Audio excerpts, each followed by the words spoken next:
Damien Abad doit-il démissionner ? Moi, je l'ai déjà dit, vous savez, au-delà de la réalité des faits, parce que Damien Abad nie les faits qu'on lui impute. Il y en a d'autres qui ont reconnu des comportements. Je vous donne un exemple. Quelqu'un dit, oui, c'est vrai, il y a des personnes qui sont venues me demander ou une place en crèche ou un logement ou que sais-je. J'ai demandé une relation sexuelle, mais je ne l'ai pas forcée. Et puis, oui, je ne l'ai pas violée. Non, mais je parle en général. Je trouve que... Non, mais vous dites qu'il y en a qui l'ont dit. Oui, il y a certains qui ont reconnu sur PV.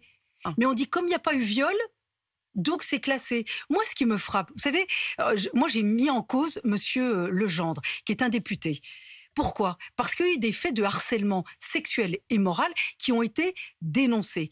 Monsieur Richard Ferrand, ancien président de l'Assemblée nationale, avait reçu les présumées victimes.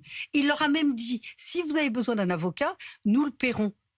Mais là, on dit, il n'y a pas de plainte, donc il n'y a pas d'enquête. Mais à un moment donné, il faut que ce milieu politique puisse intégrer que le respect de la dignité des femmes, ça doit être, mais c'est primordial, essentiel. Le seul milieu sur lequel il n'y a pas de respect de la dignité des femmes demeure le milieu politique. Et donc, il faut qu'il y ait des enquêtes ouvertes, il faut qu'il y ait sans doute, pareil, une politique pénale concernant, évidemment, ce respect de la dignité des femmes. Je vous pose la question, Rachida Dati, sur Damien Abad. Il y a cette tribune publiée dans Le Monde aujourd'hui, 180 femmes qui estiment qu'il ne peut pas rester. Je vous pose, qu'en pensez-vous ? Parce qu'il y a aussi, vous savez, les faits ont été dénoncés. Ça, après, c'est la responsabilité morale et politique du chef de l'État et du chef du gouvernement de nommer des gens si, effectivement, il y a de types d'éléments. On n'est plus... Moi, je ne mets pas en cause la présomption d'innocence. Pourquoi ? C'est un principe cardinal. Donc il peut rester.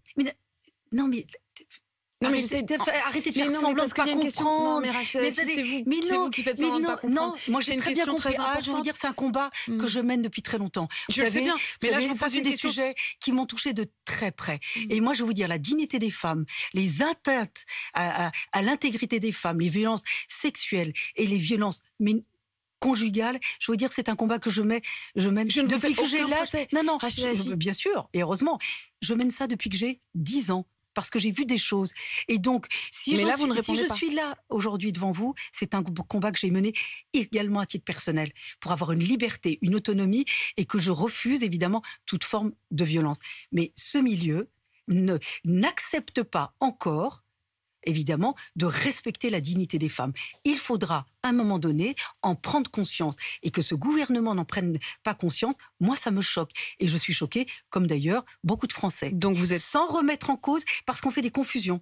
La présomption d'innocence, quand des gens reconnaissent sur PV, quand des gens reconnaissent des comportements qu'on qualifie avec beaucoup d'inappropriés, moi, ça me gêne, surtout quand ils les reconnaissent. Quand vous les niez, moi, voilà. Est-ce que vous avez entendu parler de comportements inappropriés, par exemple, dans la famille LR, à propos de M. Abad ? Ça concerne tout le milieu politique. Mais M. Abad ou d'autres devraient d'ailleurs, quand ils sont mis en cause, dans ce cas-là, qu'ils déposent plainte pour diffamation.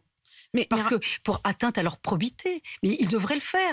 Quand je vous pose une question sur les comportements inappropriés, vous dites que ça touche toute la classe politique. Mais bien les comportements inappropriés, bien sûr. Encore aujourd'hui. Mais bien sûr. Je vais vous dire, ça les conforte. Parce que moi, l'affaire que j'ai dénoncée, quand on dit, alors qu'il y a des victimes qui ont été identifiées, qui ont été reçues par le président de l'Assemblée nationale, que M. Legendre a été mis en cause, on dit... Mais il a porté plainte contre vous, hein ? Non.